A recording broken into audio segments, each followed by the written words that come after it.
Now Jehoshaphat had abundant riches and honor. He allied himself in marriage with Ahab. He went down at the end of several years to Ahab to Samaria. Ahab slaughtered for him abundant sheep and cattle for the people who were with him, and he enticed him to go up to Ramoth Gilead. Ahab the king of Israel said to Jehoshaphat the king of Judah, "Will you go with me to Ramoth Gilead?"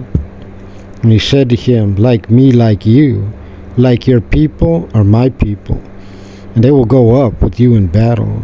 Jehoshaphat said to the king of Israel, "Please inquire today the word of the Lord."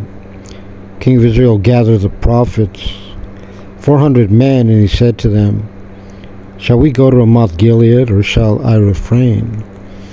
They said, "Ascend, God will deliver it into the hands of the king."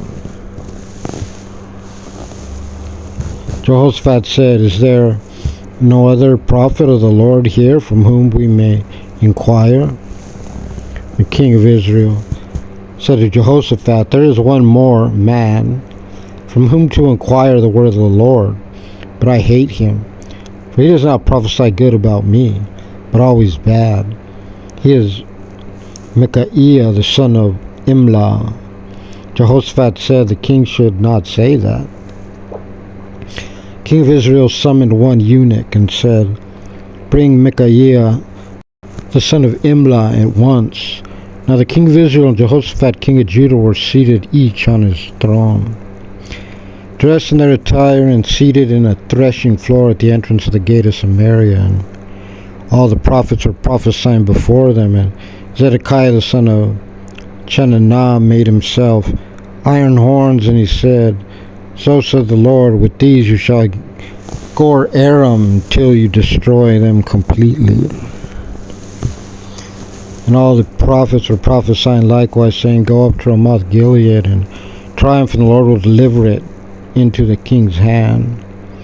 The messenger who had gone to summon Micaiah spoke to him, saying, "Behold, the word of the prophets are unanimously favorable to the king. Now let your word be like one of theirs, and you shall speak favorably."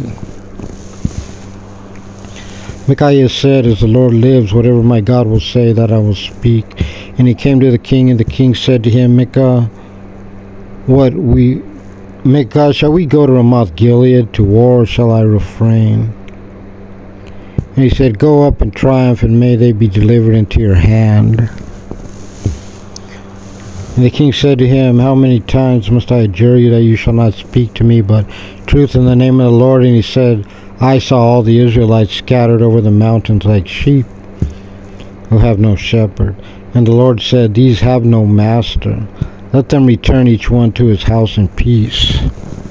And the king of Israel said, "Jehoshaphat, did I not say to you that he would not prophesy good concerning me, only bad?" And he said, "Therefore listen to the word of the Lord. I saw the Lord seated on his throne, and all the hosts of heaven were standing on his right and his left. And the Lord said, Who will entice Ahab, king of Israel, so that he will go up and fall in Ramoth Gilead?" One said thus, and another said thus. And a certain spirit came forth and stood before the Lord and said, "I will entice him." And the Lord said to him, "Wherewith?" And he said, "I will go forth, and I will be a lying spirit in the mouth of all his prophets." And he said, "You will entice, and you will prevail. Go forth and do so." And now behold, the Lord has placed a lying spirit in the mouth of these your prophets. But the Lord has spoken evil concerning you. And Zedekiah the son of Chenaanah approached and struck Micaiah on the cheek and said, "Which way did the Spirit of the Lord pass from me to speak with you?" Micaiah said, "Behold, you will see on that day that you will come into a chamber, within a chamber to hide." The king of Israel said, "Take Micaiah and return him to Amon, the mayor of the city, and to Joash, the king's son. You shall say, So said the king, place this person in prison and feed him a scant amount of bread and a scant amount of water until I return in peace. Micaiah said, If you return in peace, the Lord did not speak to me. And he said, All ye people, listen.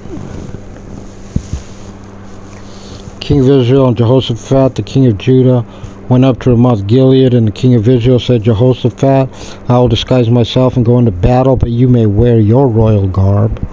So the king of Israel disguised himself, and they went into battle. The king of Aram commanded the officers of his chariots, saying, Attack neither small nor great, except only the king of Israel. And it was when the officers of the chariots saw Jehoshaphat that they said, This is the king of Israel?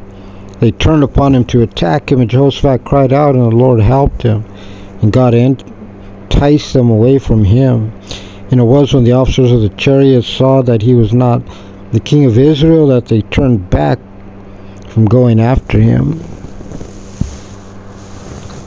And a man drew his bow innocently and hit the king of Israel between the scales and the coat of mail, and he said to the charioteer, Turn your hand and carry me out of the camp, for I have become sick. And the battle withdrew on that day, and the king of Israel was standing in the chariot against the Arameans until evening, and he died at that time of the setting of the sun.